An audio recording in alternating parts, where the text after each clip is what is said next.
Hi everyone, welcome to my channel and welcome to my mini blog. তো আগের পার্টে তো তোমরা দেখলে আমরা কোথাও একটা এসেছিলাম, কিন্তু তোমাদেরকে বলাই হয়নি কোথায় গেছিলাম।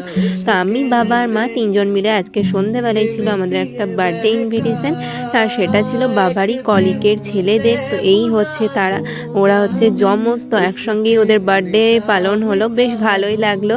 তো আমরা তো অনেকটা লেটে গেছিলাম, তো সেই জন্য ফার্স্টেই দেখলাম কেক কাটিং হচ্ছে। তো এই যে আর কি বেশ ভালোই আর কি কেক কাটিং হলো, তারপর এখানে কেক খাওয়া দাওয়া হলো, তারপরে আমরা বসে পড়লাম খেতে। তো প্রথমে কেক, তারপর স্যালাড আর ভেজিটেবিল একটা কাটলেট দিয়েছিল, আর তারপরে দিল হচ্ছে ওই রাধা বল্লভী, আর তার সাথে চানা মশলা ছিল, আর তারপর ফ্রাইড রাইস আর চিকেন, আর তারপর চাটনি পাঁপড় মিষ্টি তো আছেই। আর তারপর আমরা তিনজন মিলে ঠান্ডায় কাঁপতে কাঁপতে বাড়ি এলাম।